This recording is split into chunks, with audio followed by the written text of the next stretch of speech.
Hi there, it's me, Kate Victory Retriever, linguist, founder of Lingua and Lingua Plus.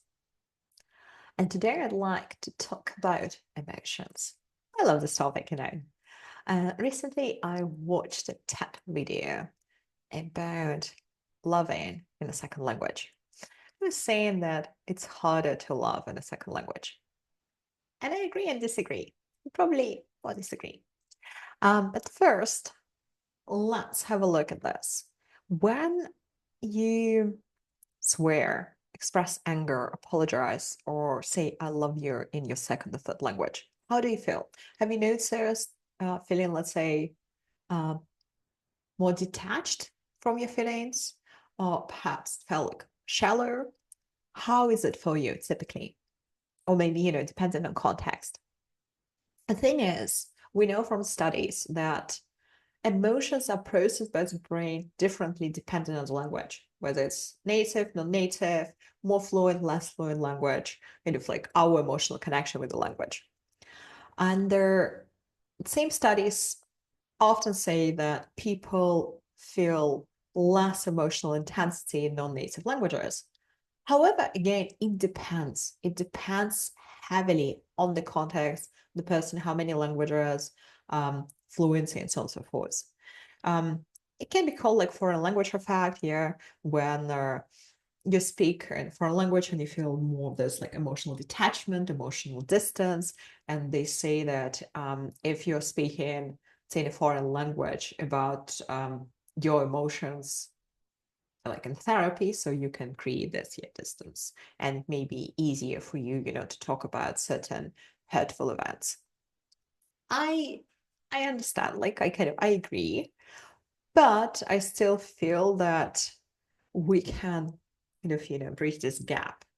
Yeah, this emotional detachment. We can actually develop our emotional intelligence and our second, third, and other languages. I understand that we can say, wait, um, all the emotions are formed here in our like early emotional development. And Lady in the TED video is talking about it, that when we grow up, we're often told by our parents, our family, that they love us in a specific language or languages. And when we grow up, maybe when we're teenagers and we get our first romantic experiences, it may also happen in one particular language. So then when we transition to our adulthood and we express our emotions in another language, it doesn't feel as profound as it would be, let's say, in native, like first language. Yes and no. Why so? Um, I've talked about it as well in other videos, and I'll repeat it here.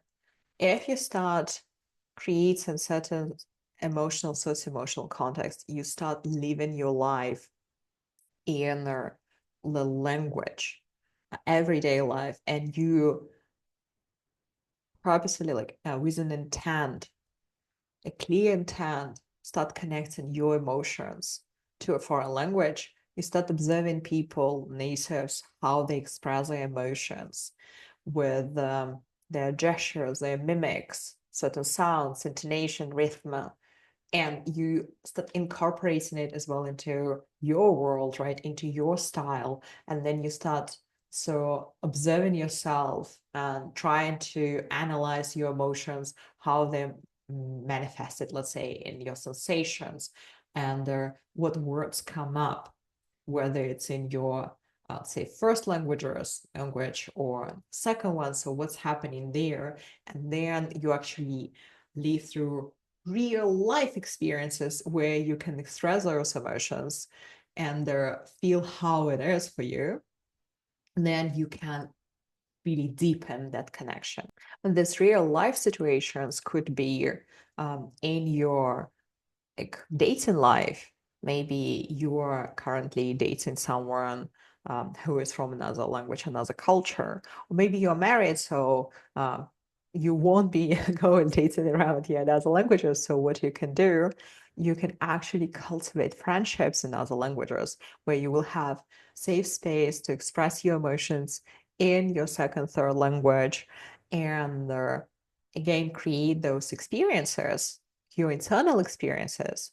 Of course, don't rule out observing people in movies and TV series, especially watching something really touching, melodramatic, that creates certain reactions, yeah, in like in your body, like your emotions, where maybe you cry or you laugh, and connect them. Also, listen to music, read the lyrics, read poetry, feel it. I'm telling you, like a person who writes in 7 languages, I know that when you go into this realm of emotions, of feelings, and you start connecting them to specific events, specific people, your words, images, um, eventually you start feeling it. You start feeling it in the body, and that's what we need. That's what we need to get there. And then talking about therapy, if you are now in, like, let's say, speaking 2, 3 languages, you can try therapy in all these languages. Why? Because when you live life in multiple languages, you create memories in multiple languages, and then there are traumas in multiple languages. And what you can do, you can talk through these traumas in multiple languages. Don't just prioritize one language. If you want to be emotionally fluent or like with well-developed emotional intelligence across all the languages, then you need to put some work.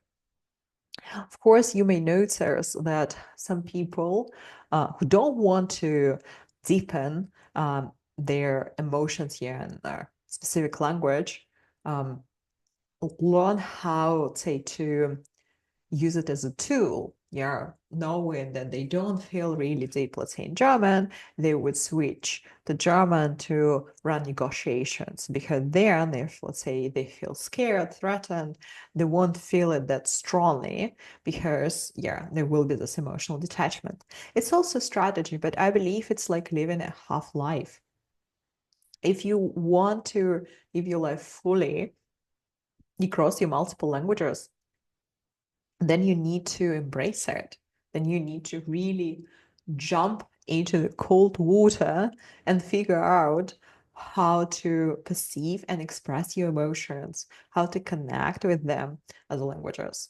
Of course, you may say, but what to do about untranslatable words, all these concepts? I've talked a lot about it as well. I love them. Um, well, like saudade, yeah, saudade in Portuguese.